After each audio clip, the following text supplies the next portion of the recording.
Olá, boa noite a todos. Eu sou professora Ana Tereza, agradeço pela presença de vocês e hoje eu estou aqui tendo o prazer de apresentar o primeiro evento MED Carreiras na modalidade Talk.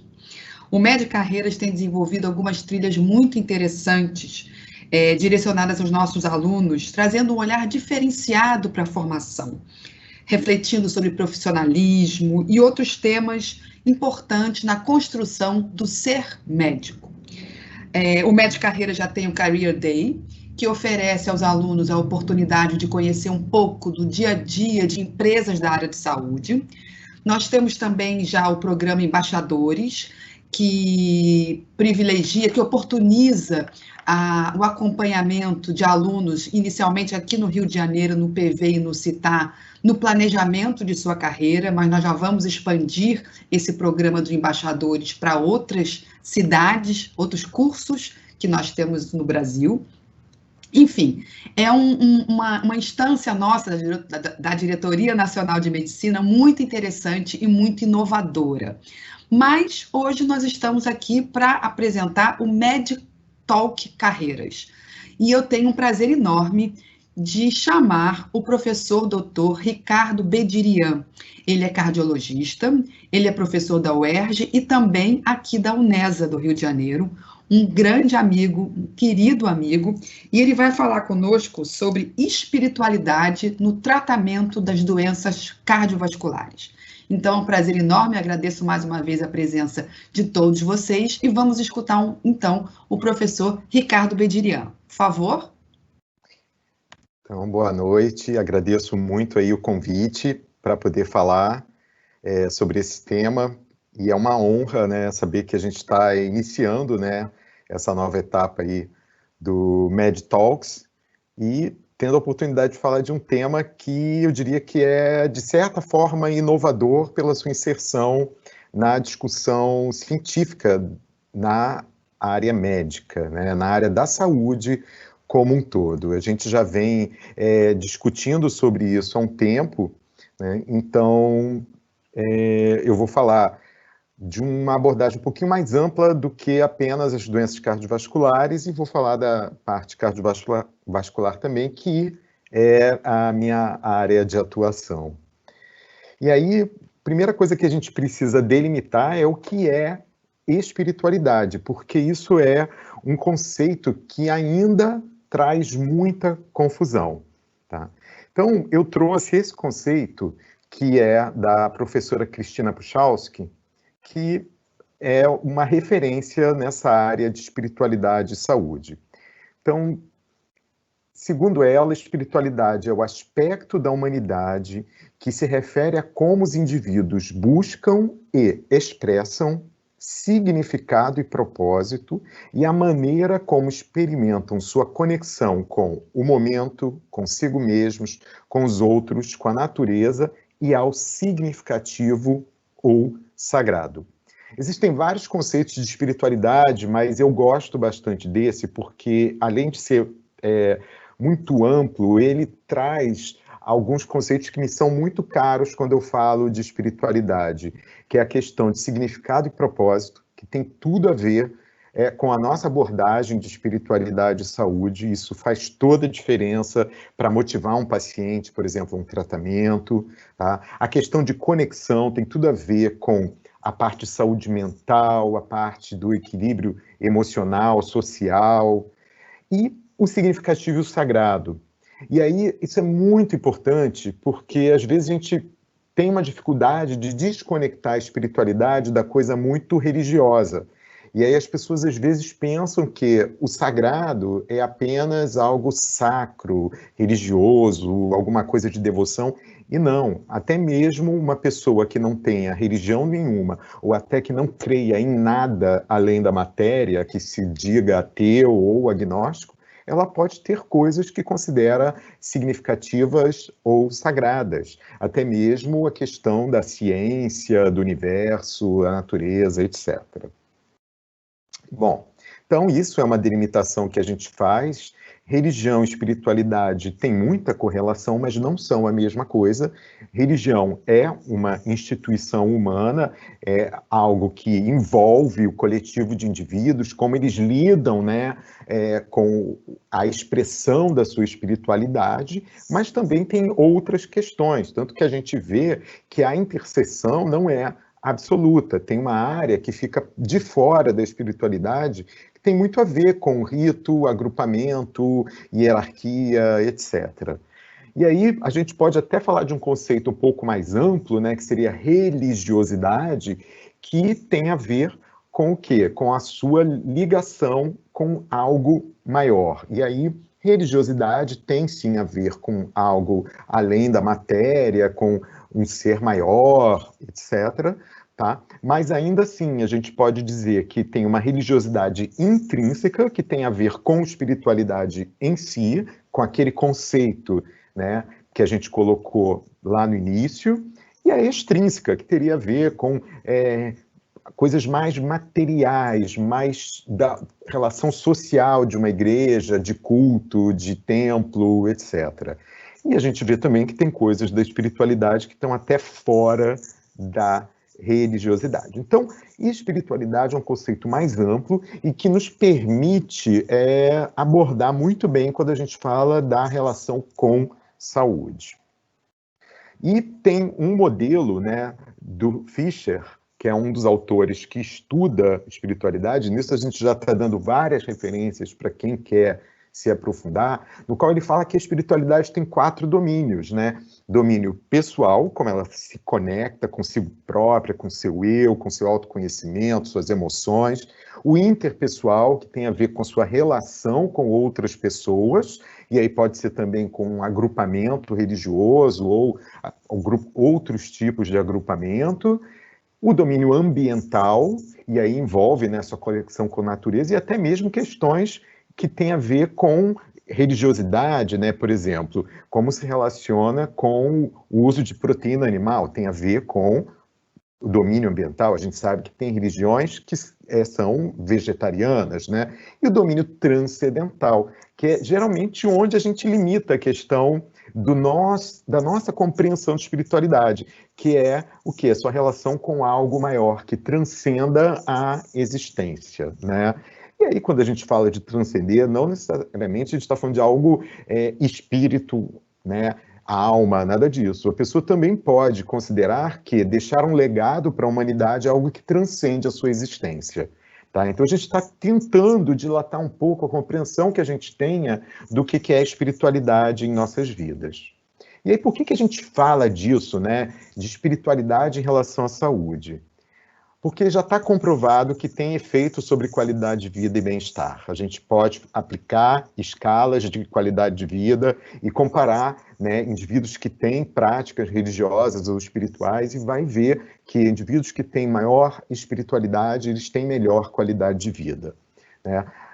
Além disso, além da qualidade de vida, que poderia parecer algo mais subjetivo, a gente tem efeitos sobre desfechos clínicos. Tem estudos que falam, né, sobre menor depressão.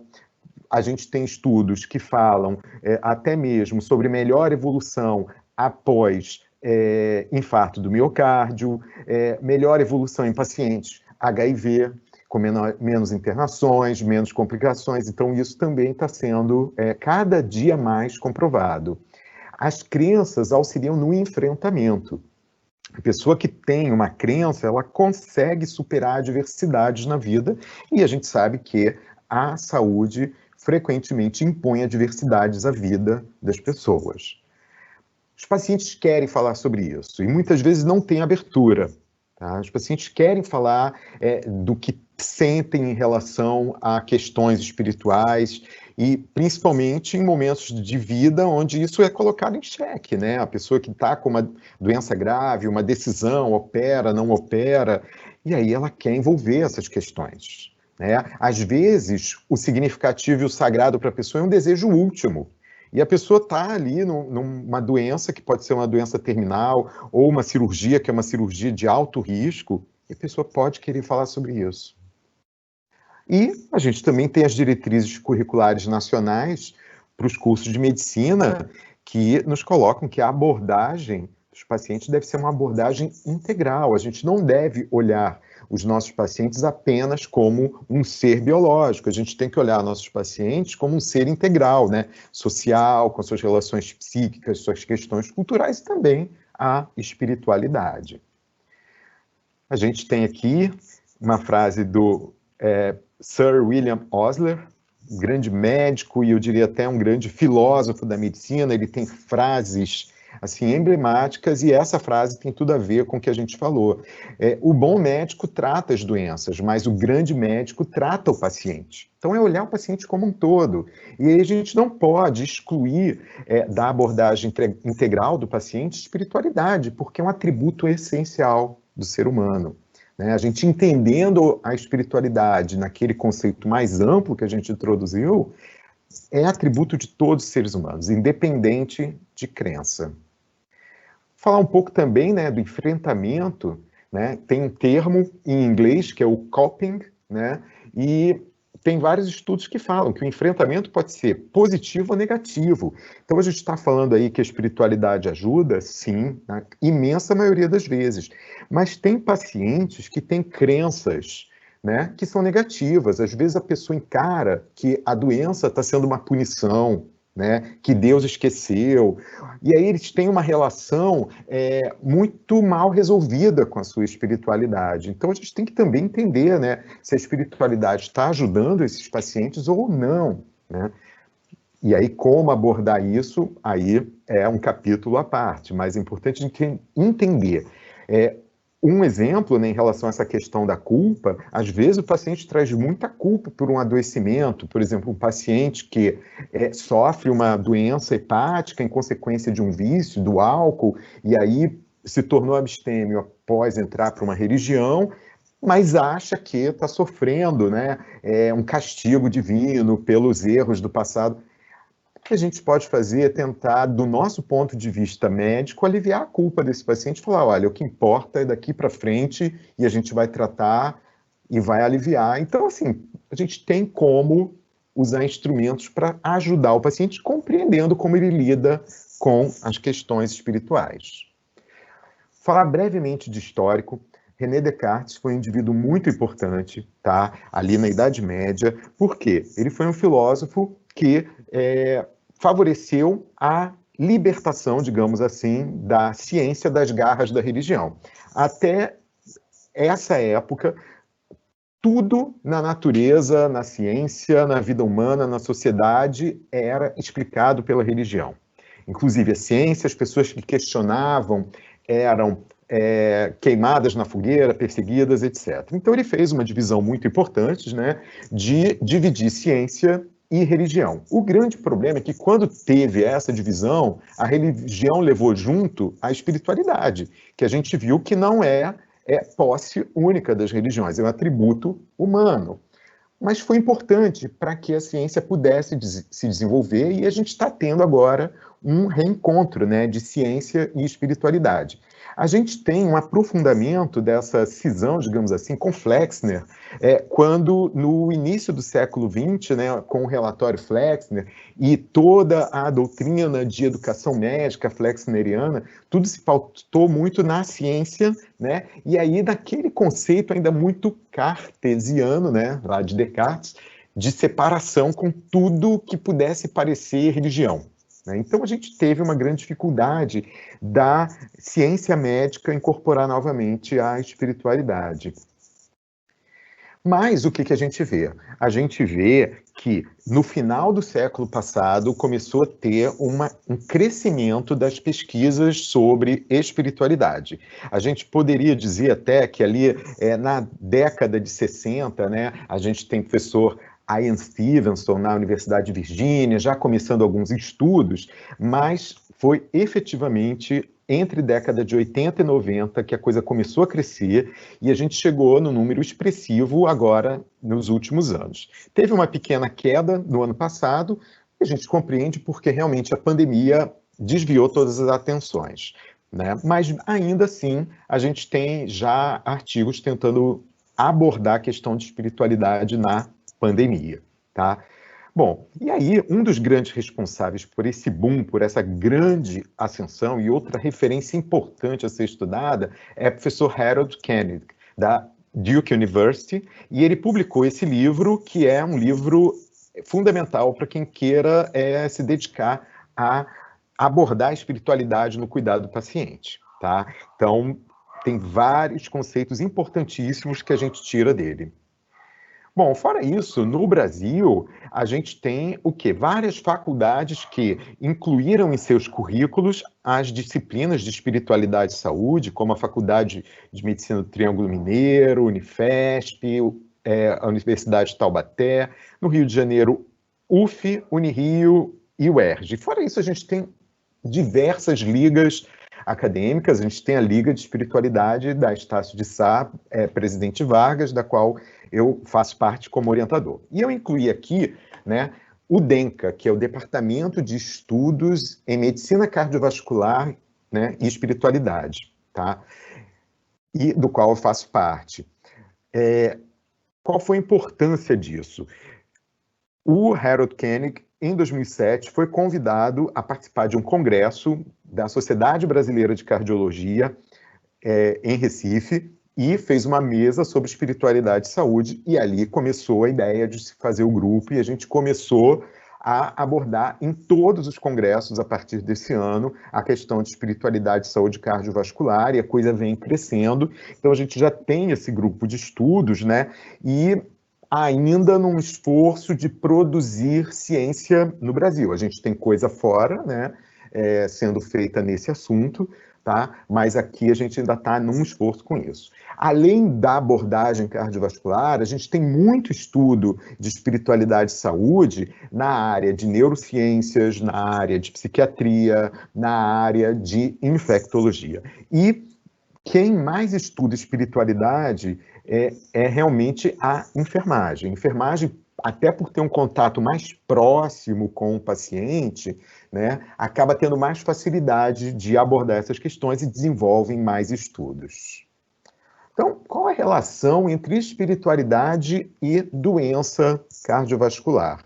A gente teve um estudo importante, que foi um estudo Interheart. Esse estudo envolveu 15 mil pacientes, tá, em diversos países. Eles queriam avaliar em inúmeros países, e não somente, por exemplo, em países desenvolvidos. Então, a gente teve inclusão também de pacientes no Brasil. E o que eles queriam ver? Eles queriam fazer uma revisão dos tradicionais fatores de risco para infarto do miocárdio, tá? A gente sabe que os fatores de risco, eles foram pesquisados inicialmente ali nos Estados Unidos, tá?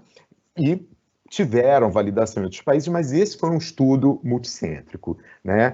E aí, qual foi a surpresa? Surgiu como muito importante para infarto do miocárdio os fatores psicossociais, que está marcado aqui em laranja, né? Os fatores psicossociais. Além disso, a gente tem o tabagismo, diabetes, hipertensão, dislipidemia, somatório de fatores, obesidade, etc. E a gente tem aí o odds ratio, né, que é a razão de risco, e a gente vê que tem uma razão de risco importante para esses fatores de risco psicossociais. E aí a gente pode até questionar, mas ele está falando de estresse, está falando de depressão, está falando de questões psicológicas. Mas a gente envolve também, né, uma interface muito grande com as questões espirituais, porque isso causa uma tensão, isso causa estresse no indivíduo. As pessoas, às vezes, têm um sofrimento espiritual por conta de questões que não são bem resolvidas. Tem uma interseção grande disso com a psicologia? Tem. Mas, às vezes, a pessoa está bem do ponto de vista de uma avaliação psicológica, mas não está bem consigo própria em relação a essas questões de significado, propósito, sua conexão, né, o sagrado, etc. E aí tem esse gráfico também que foi proposto, né? Onde aqui no centro a gente teria as virtudes humanas, né? Porque a questão de religiosidade, espiritualidade tem muito a ver com essa busca de se melhorar. E se melhorar tem a ver com virtudes. Então a gente tem aí, né, o altruísmo, honestidade, generosidade, gratidão. Gratidão tem sido muito abordada, né? E a questão da predisposição ao perdão também. E aí começam a ser postulados mecanismos através dos quais isso poderia chegar aqui na saúde cardiovascular, né? Como é que essas virtudes podem chegar a interferir aqui, né? Então, tem a questão, será que envolve conexões sociais? Será que envolve um equilíbrio, né, das emoções, eu ter mais emoções positivas do que negativas, e isso interferir com função imune, endócrina, a própria inflamação, sistema nervoso autônomo, e isso interferir sobre a função cardiovascular. Óbvio que isso não anula todos os outros fatores que envolvem genética, né, fatores ambientais, personalidade, tá? Bom, então a gente tem aqui também um outro estudo importante, tá? Que é um estudo que avalia a frequência religiosa e mortalidade em mulheres. E foi comparada do ponto de vista de mortalidade cardiovascular e mortalidade por câncer. E o que foi visto, né? Um P extremamente significativo, mostrando que quanto maior a frequência, né, a serviços religiosos, e aí no caso esse estudo se debruçou mais sobre religiosidade, menor era a mortalidade, né? Então, esse também foi um estudo importante, tá? E aí, a relação entre espiritualidade e doença cardiovascular também passa por estudos que abordam, por exemplo, a predisposição ao perdão. Esse foi um estudo desenvolvido, tá? Pela professora Susana Vezum, em 2019, onde ela associou a falta do perdão a uma predisposição ao infarto, né? Aí, na reportagem que saiu no estado de São Paulo, né, eles até chamam de infarto, não é errado do ponto de vista de ortografia, mas a gente, na medicina, usa o termo infarto do miocárdio. Então, ela aplicava questionários, existem questionários validados para avaliar a predisposição ao perdão. E o que ela comprovou? Indivíduos que não são predispostos ao perdão têm mais risco de infarto. Então, isso é muito importante. Cada vez mais a gente está vendo que o não cultivo das virtudes é um fator psicossocial. Então, tem também intervenções sendo desenvolvidas. Por exemplo, tem intervenções para gratidão. Tem lá exercícios onde a pessoa rememora todos os dias, antes de dormir, 5 fatos pelos quais é grata. E aí foi feito um estudo onde eles randomizaram, e aí viram, né, o grupo que foi convidado a rememorar fatos pelos quais tinha gratidão e comparava com o grupo que rememorava fatos pelos quais tinha se aborrecido. E esse grupo que só rememorava os fatos pelos quais se aborrecia tinha score pior, por exemplo, de depressão. Mas isso também pode afetar a doença cardiovascular. Basta a gente se debruçar e fazer estudo. A gente tem estudos com neuroimagem também mostrando que tem diferença, né, em ressonância funcional nos indivíduos que desenvolvem, por exemplo, altruísmo, gratidão, etc. E aí as bases fisiológicas, a gente falou um pouco, né, pode ter a ver com essa interação, né, mente, cérebro, sistema cardiovascular, que passa por sistema nervoso autônomo, neuroendócrino e imuno, inflamação. A gente tem diversas possíveis explicações, tá? E aí a gente até colocou aqui a mente separada de cérebro, porque tem toda uma discussão, né? A mente é um produto do cérebro ou a mente é algo independente do cérebro? Sem querer entrar em nada sobrenatural para falar disso, até mesmo quem estuda física quântica já começa a postular, né, se a mente é independente ou não do funcionamento cerebral, e a gente tem também estudos nessa área. Bom, isso aí foi um trabalho de revisão que eu e um colega da Unirio, o professor Júlio César Tolentino, publicamos, onde a gente avalia, né, quais seriam os mecanismos, por exemplo, para a prece, reduzir mortalidade cardiovascular. A gente tem estudos comprovando isso, que reduz mortalidade cardiovascular, e a gente faz uma revisão de inúmeros artigos, e o que a gente vê? A gente vê que realmente indivíduos que têm o hábito da prece, eles têm uma modulação autonômica melhor, e com isso eles têm menor risco de arritmia, melhor controle do fluxo coronário, e tudo isso pode interferir positivamente com a mortalidade cardiovascular. Bom, o que isso muda na minha prática, na nossa prática? Eu acho que a partir do momento que a gente tem comprovação científica de que isso faz diferença, a partir do momento que a gente sabe que os pacientes querem falar disso e que a gente tem um grande valor, né, na abordagem integral do paciente, porque não é decidir somente sobre indicadores biológicos, eu acho que a gente tem obrigação, né, de abordar de alguma forma isso na consulta, na evolução diária na enfermaria, nos mais diversos atendimentos que fazemos. Pelo menos compreendendo como o paciente lida com essas questões e como isso pode interferir no meu tratamento. Se em algum momento a gente vai fazer algum tipo de intervenção, por exemplo, as intervenções de gratidão, a gente ainda está aprendendo com isso. O que a gente não pode fazer, a gente não vai prescrever religião. A pessoa não tem uma crença religiosa, espiritual. Não, você tem que ter, porque melhora. Não, a gente não está aqui para prescrever isso. Não é igual atividade física, que a gente sabe que sedentarismo predispõe à doença cardiovascular, então a gente estimula os pacientes a fazerem atividade física. Então a gente não vai pegar um paciente que não tem religião ou não tem prática espiritual e falar, olha, você tem que fazer. Não é assim. Aliás, o tem que é uma grande mazela, né? A gente tem essa mania de determinar, você tem que fazer isso. Mas se o paciente já tem, a gente pode informar, olha, isso faz bem, né?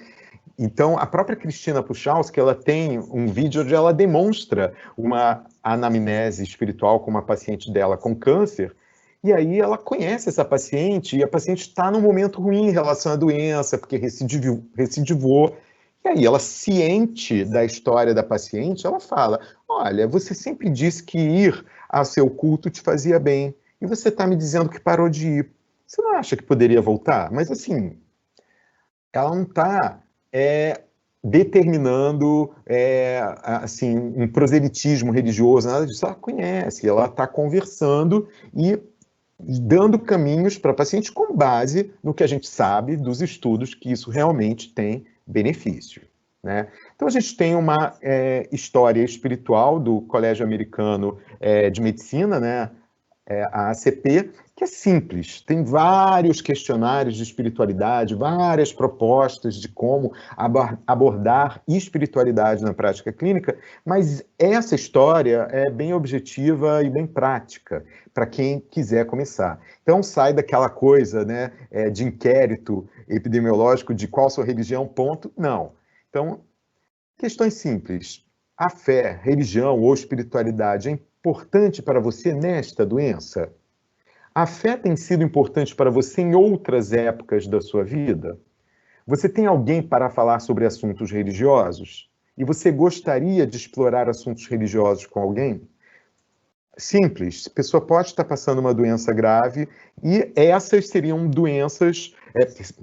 perguntas que auxiliariam a condução da doença. A gente poderia acrescentar também perguntas, por exemplo, existe alguma questão que eu deva saber que interfere com o seu tratamento? Então, são questões muito objetivas que a gente deve conhecer. E sair daquele lugar comum, né, não, é só sobre transplante, transfusão de sangue, consumo de carne. Não, tem muitas outras questões que podem angustiar os pacientes e que a gente precisa ter conhecimento. Tá? Essa história está também no livro do Harold Koenig, A gente tem diversas outras referências, muitas a gente falou durante a apresentação, e agradeço a atenção de vocês.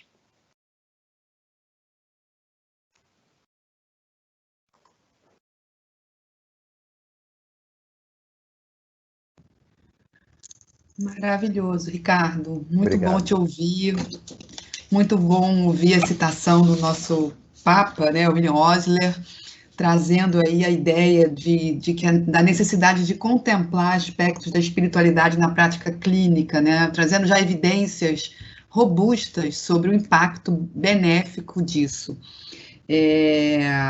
Enfim, já temos 145 participantes, alunos nossos, que com certeza devem estar refletindo sobre tudo que você falou.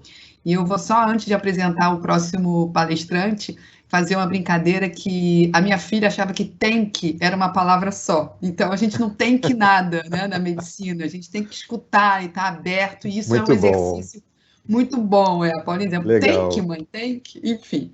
Obrigado, Ricardo, Bedi, querido. Eu que agradeço. Bom, a gente tem temas maravilhosos para a noite de hoje, né? E nada mais, assim, tem uma continuidade na conversa, né? Podem parecer temas distintos, mas espiritualidade e inovação me parecem muito próximos. Então, eu tenho o prazer de chamar agora o Dr. Gabriel Garcês. Ele é ortopedista, ele é diretor médico do Conexa Saúde, e ele vai falar para a gente sobre inovação na medicina. Doutor Gabriel, muito obrigado pela sua presença e a palavra é sua. Professora Ana Tereza, obrigado. Boa noite a todos. Primeiro, dizer que é super difícil falar depois do professor Ricardo, então, desculpem aí se não ficar à altura aí do que o professor Ricardo trouxe para a gente aqui. Eu vou compartilhar aqui a tela. Quando vocês estiverem olhando, se puder me sinalizar. Estão vendo já minha tela?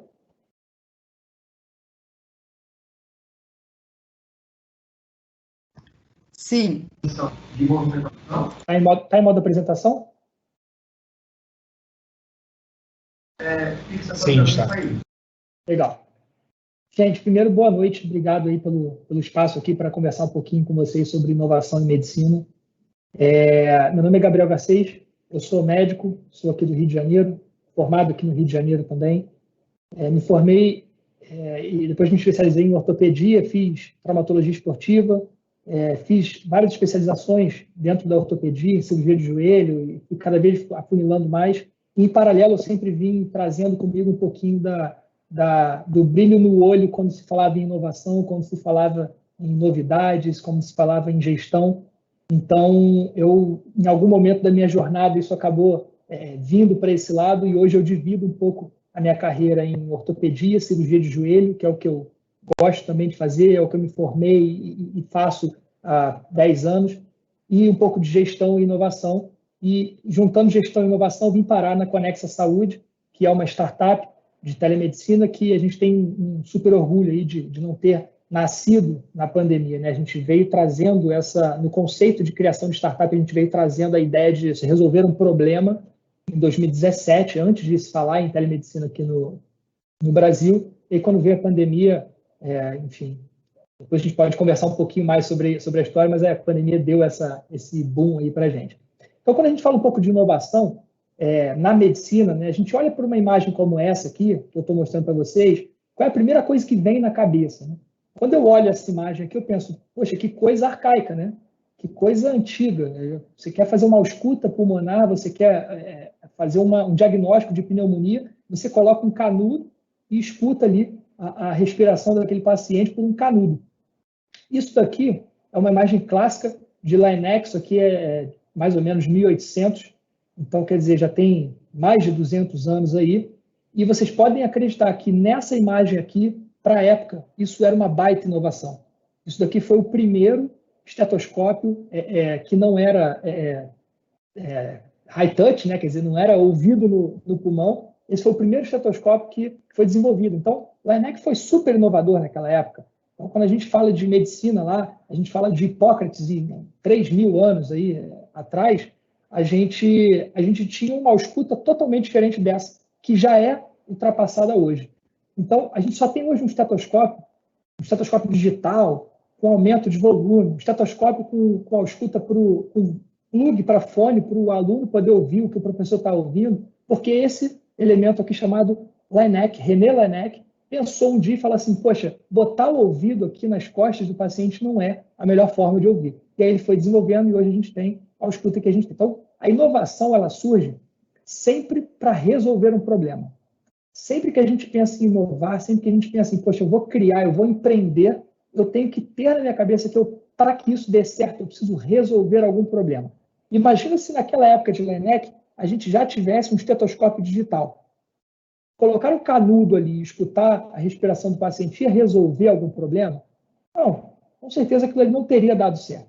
Né? Só que não tinha nada que fizesse a escuta. Então, ele criou algo para resolver um problema de, poxa, sempre que eu vou escutar, eu preciso colocar o ouvido ali nas costas do meu paciente. Então, isso é um problema que o médico tem. Então, vamos resolver esse problema. Então, sempre que vocês pensarem em inovar, sempre que vocês tiverem aquela vontade de criar, a vontade de empreender e de inovar, pensem que vocês, para que vocês sejam relevantes, vocês precisam ter um problema para resolver. Então, a ideia dessa conversa aqui hoje é eu trazer alguns cases e mostrar para vocês algumas pessoas, e na maioria delas aqui foram médicos também, que enxergaram um problema dentro da jornada, e aí eu queria muito mostrar isso aqui para vocês, e enxergando esse problema, encontraram uma solução para resolver esse problema. Então, como é que é a jornada hoje do paciente e do médico? O paciente tem uma queixa, ele pode buscar uma informação dessa queixa no Google, ou pedir uma referência para alguém. Ele pode, então, buscar um acompanhamento com algum profissional de saúde, uma primeira avaliação, aquela avaliação clínica primária que vai dar o direcionamento. Ele faz um exame complementar quando é solicitado. Ele volta para fazer o acompanhamento ambulatorial. Se isso não for suficiente ali em ambiente de atenção primária, ele pode ser encaminhado para uma avaliação do especialista. Se ele tiver um problema fora dessa jornada, ele pode precisar ir a uma emergência e, eventualmente, ele pode ter uma internação hospitalar. Vocês notarem aqui, a gente não tem uma seta linear. A gente tem várias setas que plugam esses pontos da jornada aqui do paciente de forma extremamente desorganizada. Então, a gente tem pacientes aqui que vão direto ao especialista, por exemplo. Quando a gente entende que num ambiente de atenção primária, o ideal é que ele tivesse aquela jornada bem definida. A gente tem pacientes que vão direto lá na emergência, mesmo tendo algum problema eletivo. Então, essa jornada aqui, ela tem vários problemas no meio dela. Então, quando você olha para essa jornada e pensa assim, poxa, eu quero inovar, eu gosto da ideia de inovar, eu gosto da ideia de empreender, pensa nessa jornada e pensa, aonde que eu tenho problemas nessa jornada que eu posso resolver e que eu serei relevante se eu resolver esse problema. Tá? Então, eu estou trazendo alguns cases aqui. O primeiro que eu queria mostrar para vocês era um case da K-Health. A K-Health é uma startup israelense que já cresceu bastante nos Estados Unidos, está entrando agora aqui no Brasil. A K-Health, ela entende que procurar informações no Google é um problema. A gente tem vários colegas aqui, todos vocês serão colegas nossos daqui a muito pouco tempo, e vão perceber que quando você suspeita de um problema do paciente, ou quando você pede um exame complementar para esse paciente, sempre esse exame chega já violado. O paciente ele já abriu esse exame antes de levá-lo para o consultório. Quando ele vai no Google e coloca lá o resultado de um laudo, de um exame radiológico, ele com certeza vai encontrar vários problemas no Google, vai encontrar vários diagnósticos que não são o dele e que vão fazer ele ficar desesperado. Então, uma dor de cabeça no Google é um tumor cerebral. E não necessariamente a gente sabe que, na grande maioria dos casos, não é um tumor cerebral. Então, a K-Health, pensando nisso, ela entende que existe um problema de primeiro acesso à informação na saúde. Então, ela cria um aplicativo em que você coloca ali o sintoma, ele, baseado em inteligência artificial, em mais de 40 milhões de consultas que eles têm na base deles, eles criam uma árvore decisória dentro de uma lógica algorítmica e faz várias perguntas em cima daquela sua queixa inicial. Então, ele pergunta quando começou, qual é o tipo, tem algum outro sintoma associado. Vocês vão ver, se vocês eventualmente fizerem um teste, que isso daqui pode levar até 10 minutos de você respondendo perguntas, porque baseado nisso é que eles vão fechando ali o ciclo. Então, uma simples diarreia, como esse caso aqui que eu estou mostrando, no final ele bota, olha, nesse cenário que você está me apresentando, você tem 69% aqui de chance de ter intolerância à lactose, 24% de chance de ter uma síndrome do intestino irritável e 6% de chance de ter uma doença de Crohn. Então, baseado em perguntas pré-definidas e num algoritmo que ele traz um pouquinho de machine learning, né, que é de consultas médicas dentro desse mesmo contexto que você está apresentando aqui para o aplicativo, ele vai trazendo para você algo um pouco mais fiel. E aí, obviamente, tem outras ferramentas dentro do aplicativo, até para monetizar isso daqui, porque isso daqui é totalmente gratuito, né?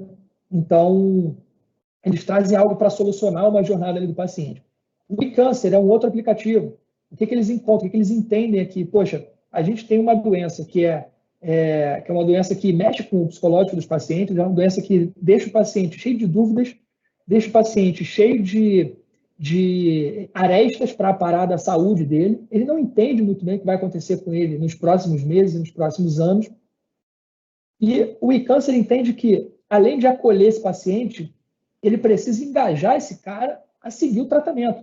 Existe uma taxa enorme de pacientes que vêm a óbito de câncer, que talvez se tivesse iniciado o tratamento lá na primeira etapa. Durante a minha residência lá no INTO, a gente tem um setor lá no INTO que é só de ortopedia oncológica. A gente cansou de ver pacientes que negavam a própria doença e quando resolviam procurar o tratamento de fato, ou resolviam aceitar o tratamento proposto, que muitas vezes não era legal, era um tratamento que podia eventualmente ser uma amputação de membro, já era tarde, já tinha metástase e tal. Então, o eCâncer ele entra fazendo engajamento de saúde desses pacientes. O TytoCare é um device, é um IoT, que ele se propõe a fazer uma propedêutica por telemedicina, ou seja, ele faz uma semiologia clínica à distância. Então, esse videozinho aqui mostra muito bem o dispositivo que você pode fazer a ausculta pulmonar, a ausculta cardíaca, a otoscopia, a horoscopia, ver a temperatura corporal. E isso daqui ele vai em tempo real para o médico, que está remoto, que não está ali na hora. Então, quer dizer, isso aqui veio para resolver alguns problemas. Por exemplo, o paciente de doenças crônicas, um paciente de acompanhamento de algumas doenças que ele tem que, eventualmente, toda semana ir ao médico. Paciente que faz, por exemplo, diálise. Todo dia depois da diálise, ele tem que ver os sinais vitais, ele tem que ter alguns valores e passar para o médico. Hoje em dia faz por WhatsApp, faz por telefone, e o médico pode ter acesso a isso em tempo real. Então, vem para resolver mais um problema aqui. BIP Saúde, uma plataforma de um médico, colega, formado aqui no Rio de Janeiro também, tive o prazer de conhecê-lo aqui. Qual o problema que eles vêm resolver? Falei assim, olha, é legal, saúde suplementar, a gente tem ali os planos de saúde, a gente tem agora, né, dentro do ambiente privado, as clínicas populares, mas a gente não tinha nada de solução domiciliar. Você não conseguia levar a saúde para dentro da casa do paciente. E eu tive o prazer aqui, mais uma vez, de acompanhar o início dessa startup aqui, e eles tiveram uma entrada no mercado com a tentativa de levar o médico para dentro de casa. Então, a ideia da BIP inicialmente era resolver o problema de saúde domiciliar. Então, o médico ia para a casa do paciente, o paciente podia chamar o médico aqui pelo aplicativo, o médico ia na casa do paciente e resolvia. Isso não funcionou, isso não resolveu. Então, ainda no conceito de resolver um problema de saúde sem sair de casa, eles começaram a testar várias coisas, de levar na casa do paciente, até que encontraram um formato que funcionou demais, que hoje tornou a BIP talvez uma das maiores plataformas aqui de saúde domiciliar do Brasil, e que foi vacinação, uma coisa simples. Agora você imagina, há 5 anos atrás, 10 anos atrás, a dificuldade que era a pessoa vacinar no privado, ela tinha que sair, procurar, tinha que ter receita e tudo. Cara, hoje entra o aplicativo ali, recebe, pede a equipe de saúde, vai na casa dela até 3 horas, dependendo do lugar, e faz a vacinação. Então, quer dizer, veio para resolver mais um problema aqui da jornada do paciente. E aí, trazendo um pouquinho aqui da Conexa, que é a empresa que eu trabalho aqui, que eu estou representando um pouquinho aqui, né, falando para vocês sobre inovação. Qual o problema que a Conexa se propõe a resolver?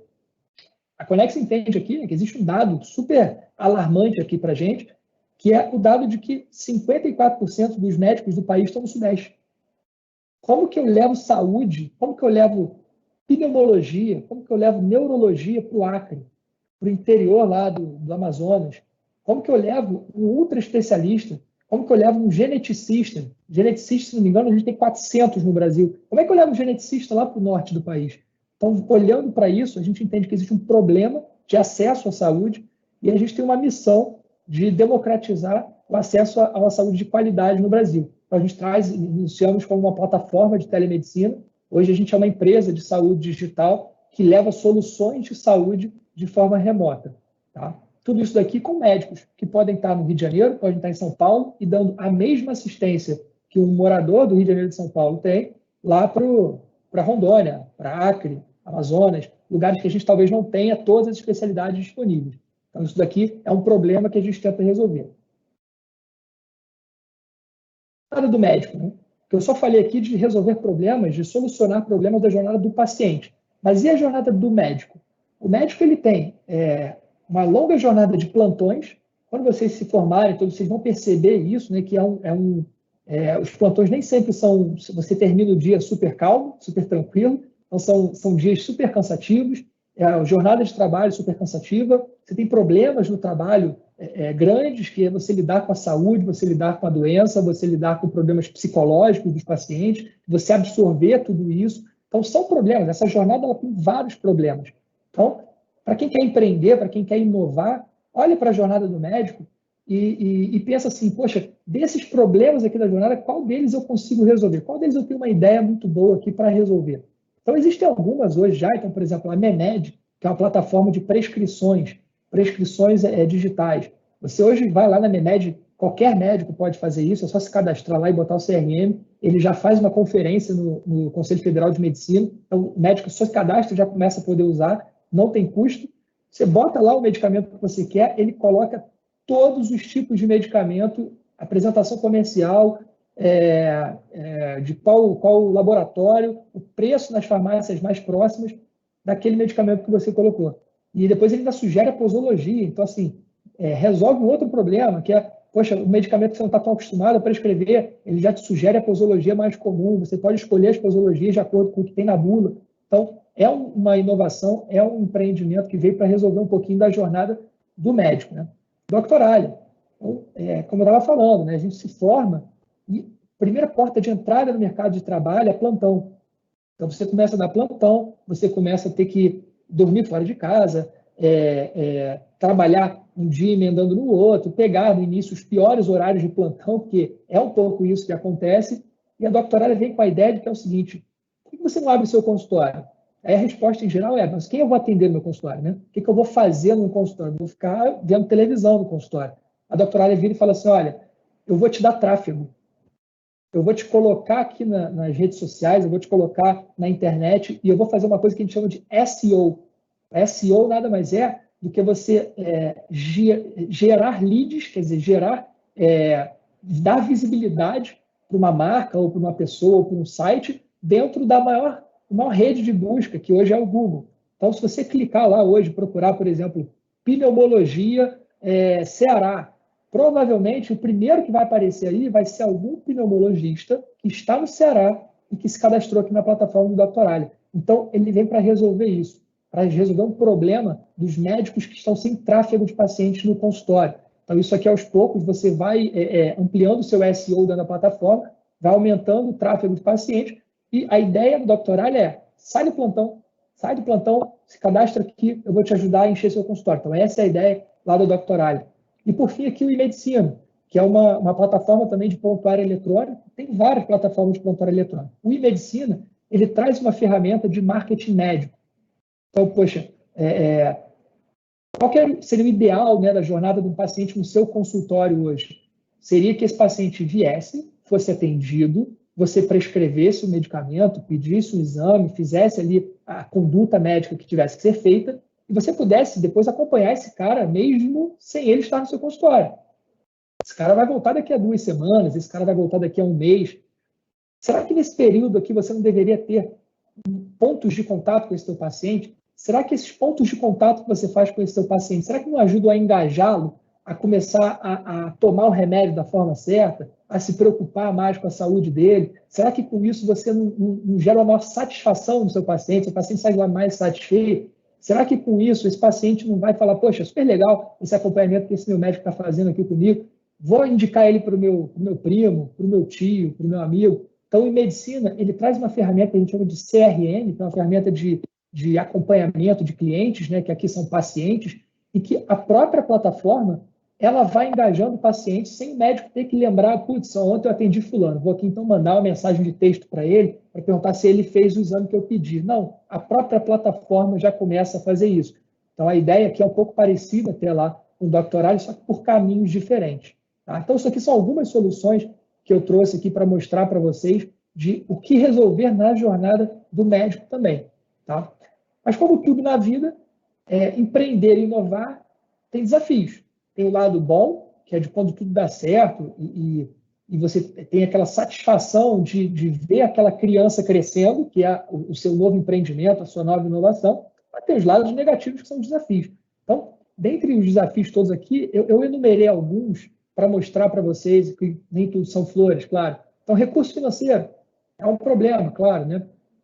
Você tem a possibilidade de se formar e dar plantão e trabalhar, e você escolher inovar é abrir um pouco mão do retorno financeiro, pelo menos no curto prazo. Então, o recurso financeiro é um desafio, né? Como arrumar recurso financeiro para empreender, para inovar?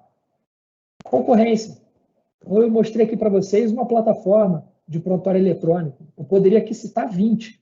O que mais tem hoje no mercado é plataforma de prontuário eletrônico. Então, a concorrência é uma coisa que tem que ser avaliada muito bem antes de começar a empreender e de inovar. Imagina se a ENEC lá atrás tivesse, mais uma vez, usado o canudo e tentado vender esse canudo no mercado e mostrar como uma grande solução, se alguém já tivesse feito um canudo que, na verdade, que fosse flexível.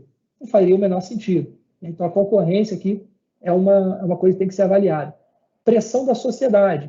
A pressão da sociedade, talvez, de todos esses aqui, seja o que vocês vão ter mais dificuldade de vencer numa batalha interna que cada um tem com si mesmo. Quando você se forma médico, o seu pai, a sua mãe, o seu avô, o seu tio, todo mundo espera que você siga uma carreira tradicional dentro da medicina, que você faça os seus plantões, que você faça a sua residência, que você abra o seu consultório. Então, essa pressão da sociedade é algo que gera um desafio de entender. Você entender o que é que você quer para os seus próximos 20, 30, 40 anos de vida. Não é fácil. Talvez seja o mais difícil deles aqui. Regulação.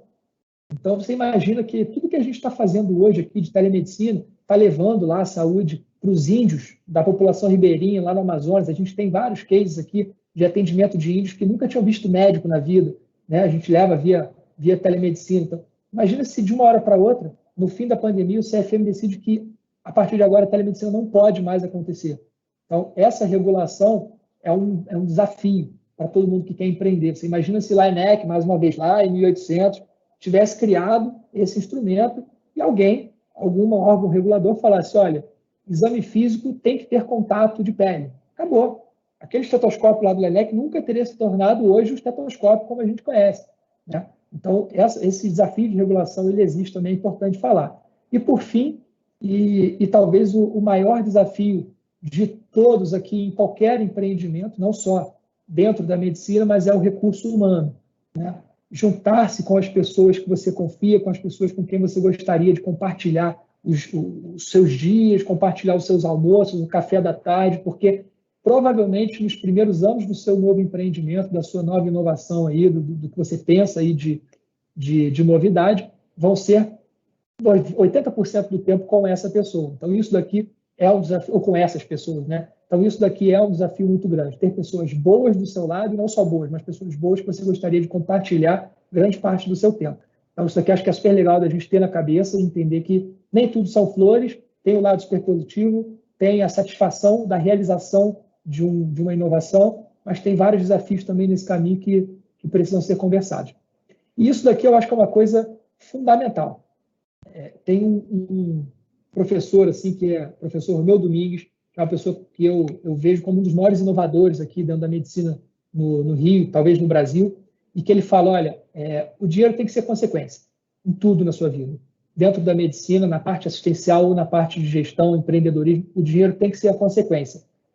Se você não tiver uma missão, você não vai chegar a lugar nenhum. Então, a primeira coisa que você tem que ter quando você pensa em inovar, quando você pensa em empreender, eu preciso de uma missão, eu preciso resolver um problema achei a solução para um problema, qual é a minha missão agora durante a minha jornada? A gente aqui na Connexa tem a missão que é de democratizar o acesso à saúde de qualidade. Isso é uma missão. Todos os dias, de manhã, quando a gente chega no escritório, tem lá na parede, super grande, escrito a nossa missão e os nossos valores. Quais são os valores que a gente quer ter no nosso dia a dia aqui. Então, quer empreender, quer inovar? Procura um problema para solucionar, acha a melhor solução e pense. Eu tenho que ter uma missão na minha jornada, senão você não chega em lugar nenhum. Vou finalizar aqui só com algumas literaturas recomendadas, alguns livros aqui que mudaram um pouquinho a minha vida, foram livros que ajudaram a eu fazer um pouquinho esse split assim, da minha carreira, né, que eu divido hoje um pouco a assistência, um pouco o empreendedorismo, a gestão.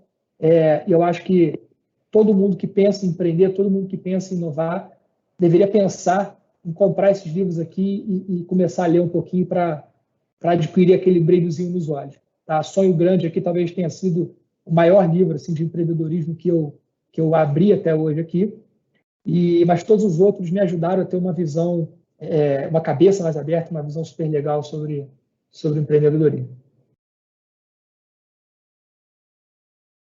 É isso, pessoal. Era isso que eu queria mostrar para vocês aqui. Obrigado mais uma vez, professora Ana Tereza, pelo convite.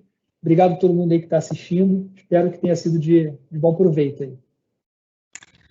Muito obrigado, Gabriel. Foi sensacional. Você trouxe vários exemplos de aplicativos, né, de inovação.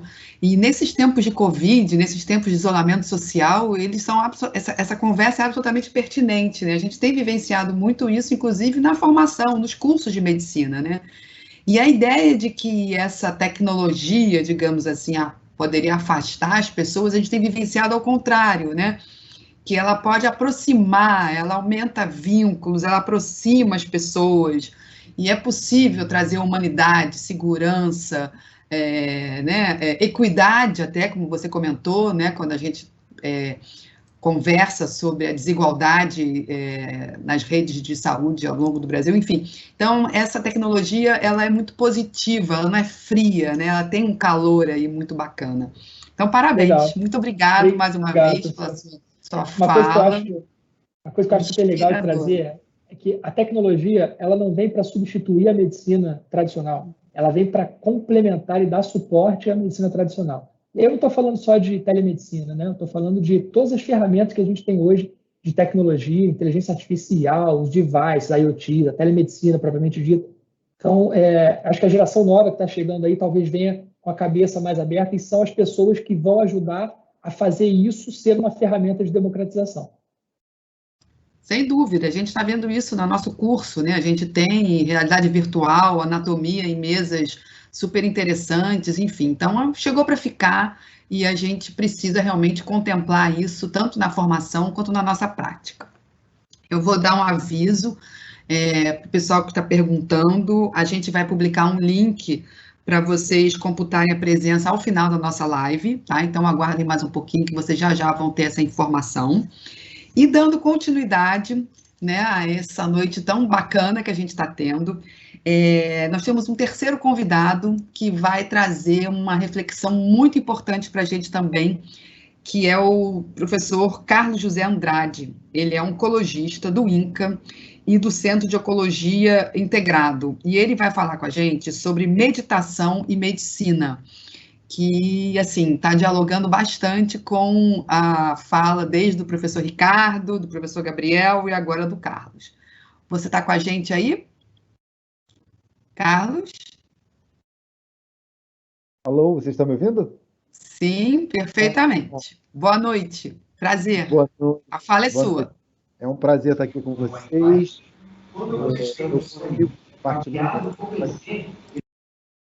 Vou tentar compartilhar minha tela aqui para passar os slides. Eu acho que você tem que me habilitar, ou alguém tem que me habilitar para eu conseguir compartilhar a tela. Você já está habilitado. É só compartilhar, por gentileza. Ou eu posso passar para o senhor, se quiser.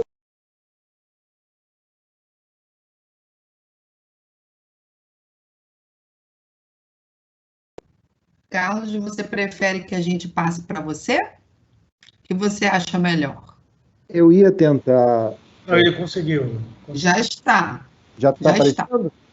É só botar no modo apresentação.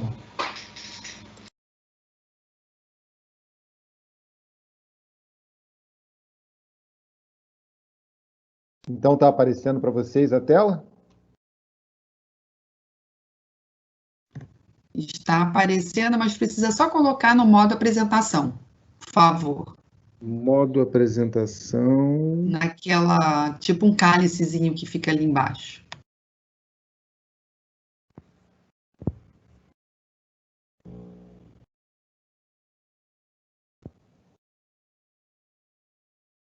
Vocês estão conseguindo ver passar?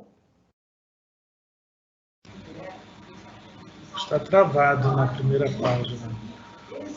Se eu quiser, a gente passa aqui.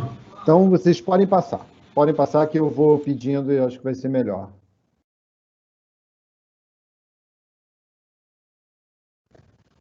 Ok, então só alguns minutinhos para a gente se organizar aqui e a gente já faz isso. Então eu vou aproveitando e já vou, enfim, começando a introduzir o tema, que seria a meditação e a medicina, né? A gente talvez nunca tenha ficado tão evidente, né, a necessidade da gente estar realmente atento ao que está acontecendo, né? Eu vou tentar contextualizar um pouco, né, o que a gente vai enfrentar nesse ecossistema de acolher as pessoas e tentar atender as questões que elas vão apresentar para a gente, né? No papel de cuidador, mas também num papel de quem cuida e não pode deixar de lado o autocuidado. Então, toda essa questão relativa a essa demanda que se apresenta pelas pessoas que buscam o cuidado, mas também pela necessidade de a gente conseguir preservar o patrimônio de que é todo aquele ativo de pessoas que estão envolvidas no cuidar. A pandemia está revelando isso, né? A importância do sistema de saúde para dar conta de uma demanda como essa. Então, a gente acabou de ver o Gabriel falar sobre várias ferramentas, né, de inovação, e eu vou falar aqui também de uma ferramenta muito antiga, né, e que ainda ela continua, mesmo nos dias de hoje, sendo uma forma da gente estar incorporando no nosso dia a dia algo que possa nos auxiliar e auxiliar os pacientes. Então, pode ir passando. Isso. Então, esse primeiro slide mostra o seguinte. O século XIX foi um século conhecido pelo século da higiene, em que grandes medidas de higiene, medidas de saúde pública, geraram um impacto relevante na vida das pessoas. Veio o século XX e foi o século conhecido como o século da biomedicina, pela inovação, pela implementação de fármacos, de dispositivos que tiveram um impacto grande no cuidado das pessoas. E provavelmente esse século que a gente está, o século XXI, vai ficar sendo conhecido como o século do comportamento, porque é muito importante a gente lidar com questões relativas ao comportamento e estilo de vida para que a gente possa mitigar todo esse impacto em termos de saúde. Então, a gente sai de uma discussão também do lifespan, ou seja, da sobrevida que a gente tem, passa a discutir o quanto dessa nossa sobrevida ela vai ter saúde. E eu acho que a gente tem que encaminhar com uma vida de propósito, uma vida cheia de significado, uma vida de realização e felicidade. Pode passar. Essa imagem é uma imagem que eu acho muito interessante para a nossa reflexão. Ela é uma atualização, pessoas de terno, mas ela é uma história de que na Índia antiga se convidou 6 cegos para palparem um elefante. E aí, esses cegos foram conduzidos até o elefante e cada um palpou aquilo que ele tinha acesso. Um palpou o rabo, outra a pata, o dorso, a orelha, a tromba e a presa. E depois foi perguntado a cada um desses cegos o que era o elefante. O que é o elefante para você? E cada um descreveu com toda a convicção o que eles tiveram acesso, né? Um descreveu que é a presa, que era uma coisa roliça, dura, fria. e o outro descreveu que era uma superfície plana. Cada um deles estava, de fato, descrevendo aquilo que eles tiveram acesso. Isso é importante para a gente ter uma clareza de que a gente muitas vezes não tem acesso ao todo e que a gente está vendo um compartimento, um recorte. Isso é importante para a gente manter a nossa curiosidade viva, porque esse é um elemento muito importante para quem está atuando no campo da saúde. Manter essa curiosidade nutrida, porque ela vai ajudar a gente a transitar, exercendo o melhor papel possível nesse campo. O próximo.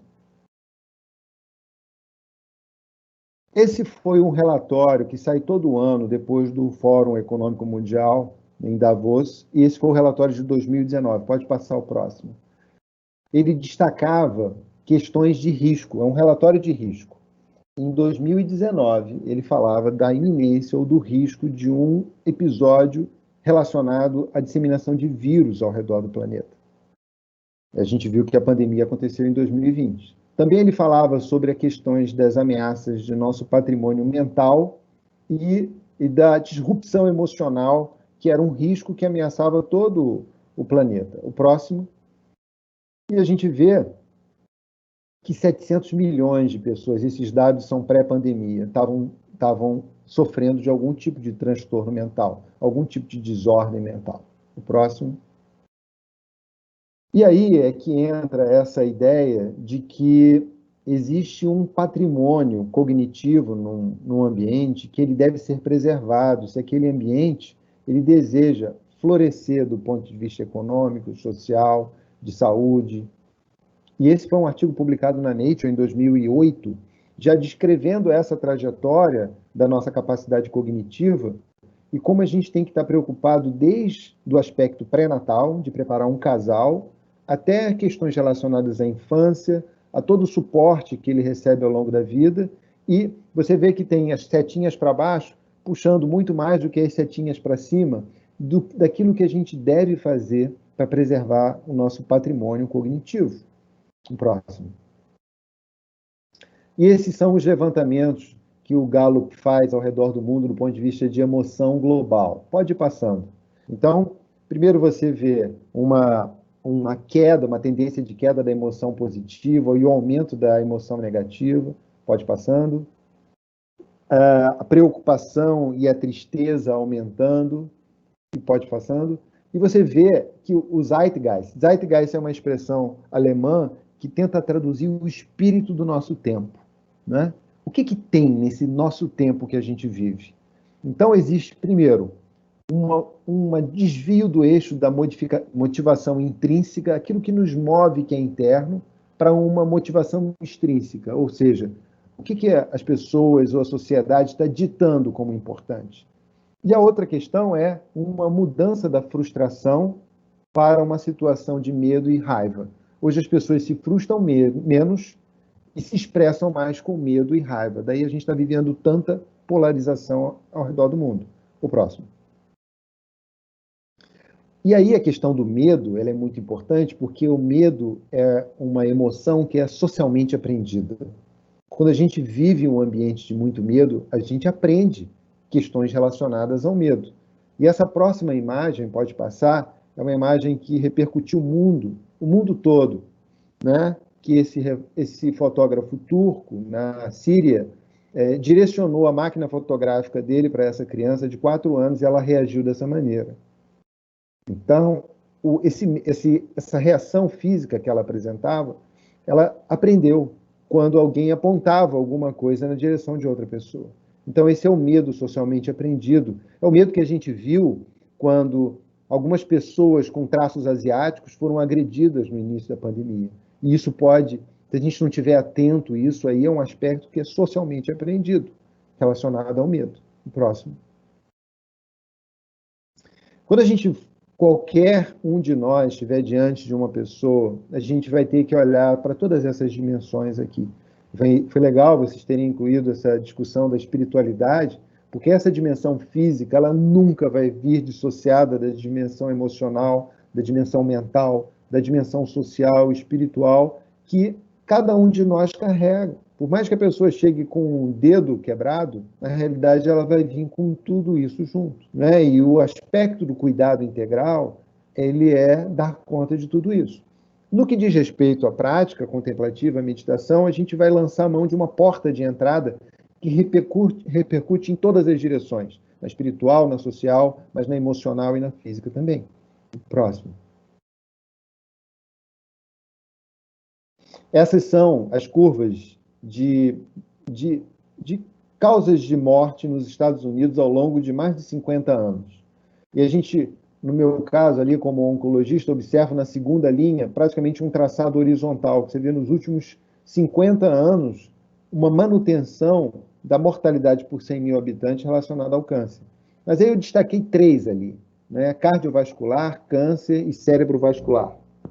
Doenças do coração, câncer e cérebro vascular. Todas essas com uma carga do estilo de vida muito grande.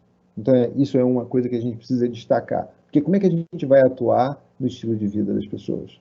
O próximo. E essa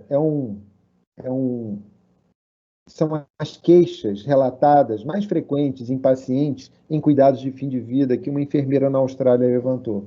Então, ter tido a coragem de ver uma vida verdadeira para mim, não para o que os outros queriam, não ter trabalhado tanto, e aí eu acho que é uma questão mais da gente estar trabalhando naquilo que a gente ama e não aquilo que não é uma questão de trabalhar muito, mas a gente está envolvido com aquilo que a gente ama. Ter tido a coragem de expressar os sentimentos, ter estado mais em contato com os amigos, e por fim, a queixa que para mim eu acho mais importante, ela ter me permitido ser mais feliz, né? Então é para a gente trazer isso para a pauta de hoje. E aí, pode ir passando. Instituições de elevada reputação científica colocando o aspecto da felicidade na pauta. Porque se a gente for reduzir ao máximo os indicadores no ambiente de saúde, para quem procura o cuidado é o desfecho. Mas para quem trabalha lá é quão realizado eu estou trabalhando aqui nesse lugar. Então isso é o Mass General botando isso, pode ir passando. A Clínica Mayo também pode ir passando, colocando aspectos relacionados à felicidade. E a gente está vendo o que está acontecendo em termos de burnout e, inclusive, suicídio, né, na área médica. O próximo.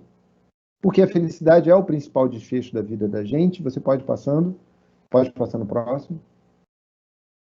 A Organização das Nações Unidas vem levando em conta esse aspecto e existem relatórios relacionados ao bem-estar e à felicidade, tentando traçar políticas públicas voltadas para isso. E esse aí é o desfecho do Brasil ao longo desde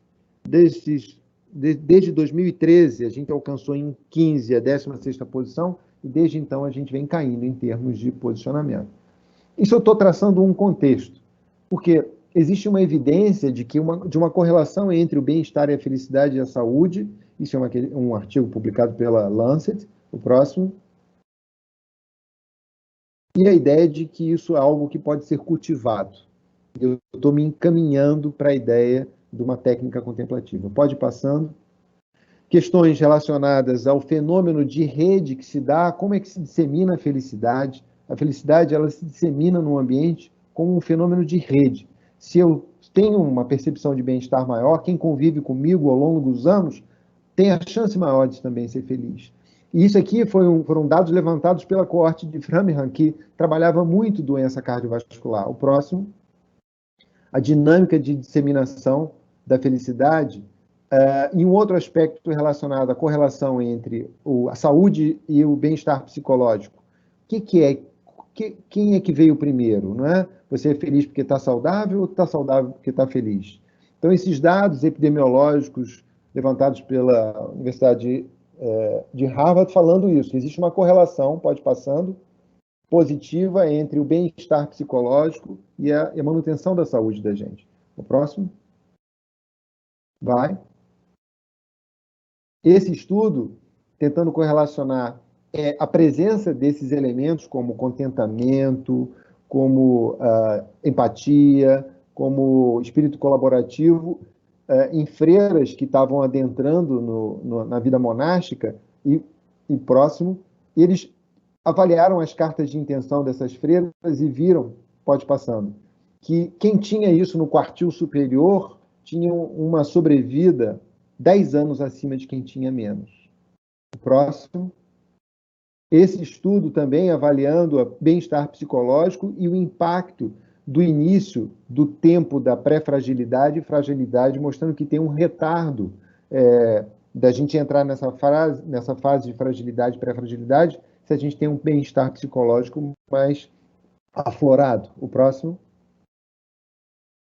E esse é um estudo clássico que avalia uma coorte de envelhecimento na Inglaterra, mostrando que essa dimensão eudaimônica do propósito, ela tem um fator de proteção em reduzir a 1/3 a mortalidade quando você compara os grupos que têm isso o mais manifesto ou não. Pode passar? Pode passar? Essas são as curvas de sobrevida, mostrando quem tem essa dimensão de propósito mais refinada na vida. E o próximo estudo, pode passar? Também correlacionando isso com adultos nos Estados Unidos, mostrando que essa percepção de propósito na vida tem um impacto na mortalidade. Quem tem isso mais refinado, vive mais. Mostrando que tem, aparentemente, um aspecto de proteção do ponto de vista dos eventos de saúde. Pode passando. O próximo. Então, uma mente que fica vagueando, e esse foi um estudo muito interessante, que mostrou aqui, pode passar o próximo, isso foi publicado na Science, mostrando o seguinte: você recebia uma mensagem no seu aplicativo e você descrevia o que você estava fazendo e qual era a tua percepção de bem-estar. E descrevia também se você estava pensando ou não estava pensando naquele momento da mensagem. E se era um pensamento neutro, positivo ou negativo. Ali na parte de cima, você vê a distribuição das atividades que as pessoas estavam fazendo. E no eixo horizontal, quanto mais para a direita de vocês que olham, maior a percepção de bem-estar. E embaixo, o impacto que era estatisticamente significativo do fato de você estar pensando de forma neutra ou pensando negativamente. Isso prova um dito muito antigo que a gente tem que estar presente naquilo, a gente tem que estar inteiro naquilo que a gente está fazendo. Uma mente que fica vagueando tem um custo emocional. O próximo. E aí eu chego exatamente no tema da nossa discussão, que é a meditação. Como é que eu vou costurar isso agora com todo esse contexto que eu descrevi? O próximo. Primeiro aspecto.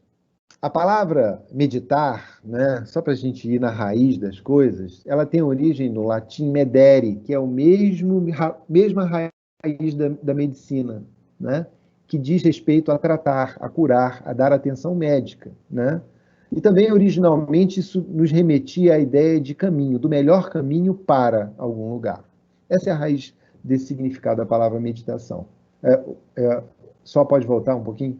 Que eu ia falar de uma expressão em Pali, que é uma língua que era utilizada muito antiga na Índia, um dialeto, que a gente usa a expressão bhavana, que diz respeito a cultivo. Ou seja, é algo que a gente deve cultivar. Mesma ideia da mente sã, corpo são, da mesma forma que a gente sabe o valor e a importância da atividade física, uma técnica contemplativa, ela é muito importante. O próximo. Porque nesses aspectos relacionados ao bem-estar e à felicidade, alguns que eu mencionei aqui, outros que não, a felicidade, ela tem um efeito transversal.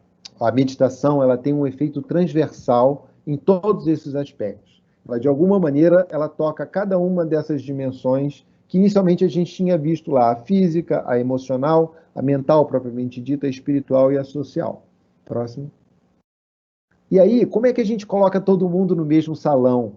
Porque a meditação ela veio caminhando ao longo do tempo dentro de tradições, né? E a gente, hoje em dia, para colocar todo mundo junto e não ter nenhuma barreira, nenhum tipo de fronteira, a tradição que a gente deve seguir é a tradição da ciência. E você olhar do ponto de vista neurocientífico, quais são as questões que, se a gente for investigar, a gente vai encontrar. É dito que o Dalai Lama uma vez virou e disse assim, quando estava apoiando as investigações que o Mathieu Ricard estava ajudando a fazer com o cérebro dos monges.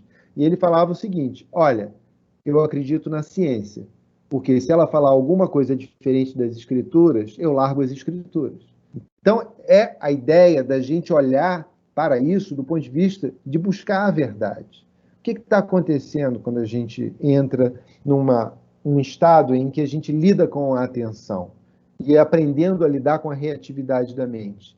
Você imagina que, é claro que os estudos são estudos que estão numa fase inicial, mas mostrando que tem aumento de determinadas zonas do cérebro. Se você tem um aumento de determinada zona de uma população celular, porque alguma coisa direcionou uma informação àquele núcleo, àquele determinado grupo de células, que ele pudesse proliferar. Né? Se metabolicamente a sua amígdala diminui em termos de intensidade, é porque alguma informação muito importante foi direcionada e esses eixos que relacionados à meditação, pode passar ao próximo, que estão impactando do ponto de vista do controle da atenção, da reatividade emocional e da auto-reconhecimento, da auto-percepção, da autoconsciência, elas são importantes. Esse artigo, ele tenta decupar o que acontece com a técnica contemplativa, com uma das técnicas contemplativas, mas ele tem uma ligação direta, por exemplo, com a relação de bem-estar e felicidade, porque isso tudo está relacionado. Né? Obviamente, pode passar o próximo, se a gente vai uma vez por mês na academia fazer ginástica, a única coisa que a gente vai colher vai ser músculo dolorido. Aí a gente vai uma vez por mês, volta lá e vai ficar dolorido de novo. Então, isso depende de uma regularidade. No início, existe um esforço, que é um esforço de você separar o seu tempo, de você lidar com a sua mente inquieta, mas à medida que o tempo vai passando, o esforço vai diminuindo, e mais ainda, com o tempo passa, você percebe que ele deixa de ser um esforço e você aprende a lidar com aquilo o tempo todo. Tudo depende da nossa atenção, as relações dependem da atenção, e a gente nunca foi tão bombardeado com estímulos que deixam a nossa mente dispersa. Né? O próximo. E aí a gente adora um modelo, né? Um modelo animal, por exemplo. Então, para que a gente possa avançar, isso é muito importante.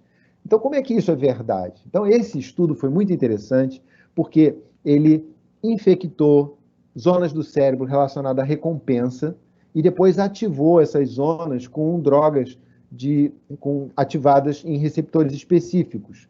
O que aconteceu? Se implantou tumor nessa população dos ratinhos, o próximo. E um grupo foi estimulado nessa zona de recompensa. E o que se encontrou?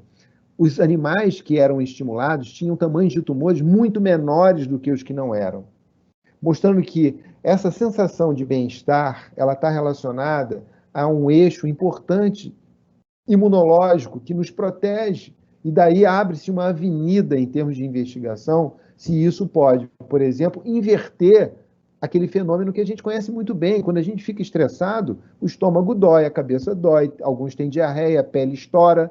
Será que a gente pode inverter isso? Ou seja, criando um ambiente de bem-estar, de formas de escoar o estresse, a gente se manter saudável? O próximo.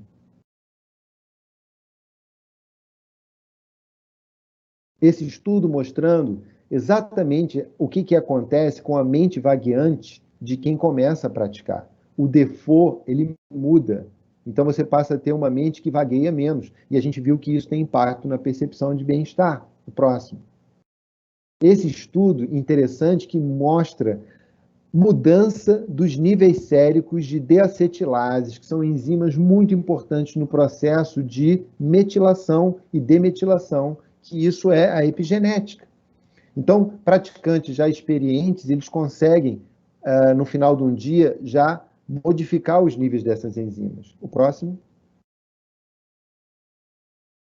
Um outro aspecto importante a gente vive um contexto frenético, né? Muita demanda, muita pressão, e isso exige a gente tomadas de decisão nesse ambiente. O próximo.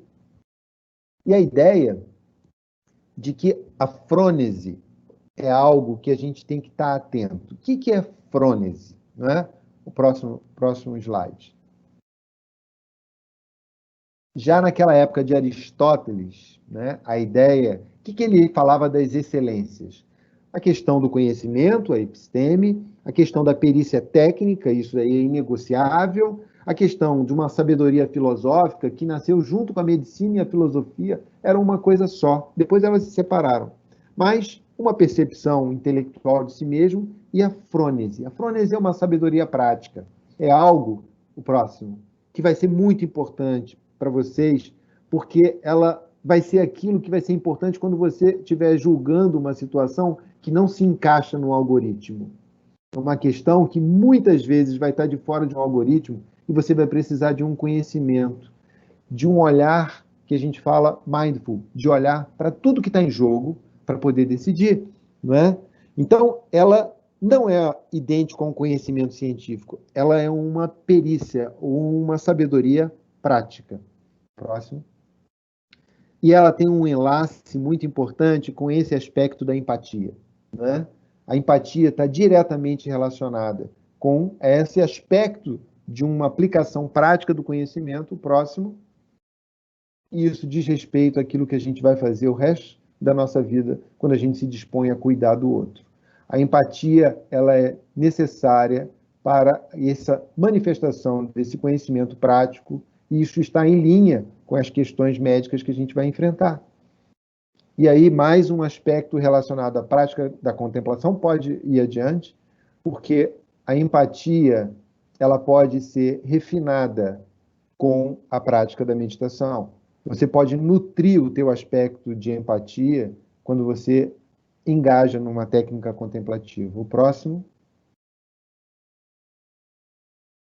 Você pode proteger a empatia apurada, ela protege profissionais do burnout. Próximo. Oi, deixa eu te pedir uma coisa, porque a gente não está conseguindo passar os slides. Só um momentinho, por favor, Carlos. Por favor. Tá. Então, esse aspecto da empatia... Posso ir falando? Claro, à vontade. Então, esse aspecto da empatia é importante porque, por exemplo, hoje, a principal causa de morte de residentes do sexo feminino nos Estados Unidos é o suicídio. Isso pode estar relacionado exatamente a esse nível de pressão e de burnout que as pessoas estão sendo submetidas. Então, o aspecto da empatia, né, nos ajuda muito quando a gente refina essa dimensão, porque ela nos protege de uma dimensão chamada fadiga da compaixão, fadiga por compaixão. Então, quando a gente está valorizando esses aspectos, não só é para que a gente possa aplicar, para que a mudança de comportamento se dê com as pessoas, mas também isso é importante no aspecto do autocuidado, né? Então, isso é importante no dia a dia. Eu não sei se a sequência vai voltar dos slides, mas eu vou continuar falando. Tá? Então, eu acho que os próximos slides eram mais exemplos de estudos mostrando essa importância, né? Estudos mostrando não só um impacto em relação ao profissional de saúde, mas também um estudo mostrando impacto em relação a, por exemplo, adesão, a mudança de atividade física, aspectos relacionados à atenção plena e o hábito alimentar, tudo isso mostrando que tem um papel para que a gente possa aplicar a meditação no dia a dia. A Sociedade Americana de Oncologia Clínica reconhece como nível 1A de evidência o uso da meditação como forma de melhorar a qualidade de vida, reduzir a ansiedade e reduzir a depressão dos pacientes em tratamento, especificamente com câncer de mama, mas isso pode se expandir a toda a população oncológica. American Heart Association já fez um artigo de posicionamento em relação a isso, o ganho que pode existir, e com base em tudo isso, no INCA, em 2017, a gente começou a fazer um programa chamado Plenamente INCA, que era voltado inicialmente para atender... isso aí, caiu no certinho no slide. Esse era um programa que a gente queria cuidar de quem cuida, né? Dado os níveis de, por exemplo, de licença médica no INCA, hoje em dia, muito mais relacionado a CID psiquiátrico do que ortopédico, né? Dos profissionais de saúde. E aí a gente veio fazendo esse programa, a gente praticava na pediatria para reduzir o estresse da equipe e dos pais das crianças, e a gente praticava nas 3 unidades. E mostrando sempre isso, pode passar. A gente sempre mostrava um estudo, por exemplo, isso era na semana 25. A gente, pode passando.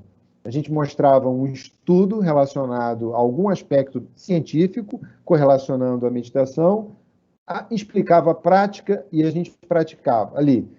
E era para quem tivesse, né? Não era um programa regular de 8 semanas, mas era um programa que todo mundo podia entrar, sair a qualquer momento, pela dificuldade da dinâmica do horário de um hospital, para a gente poder estar fechando um horário.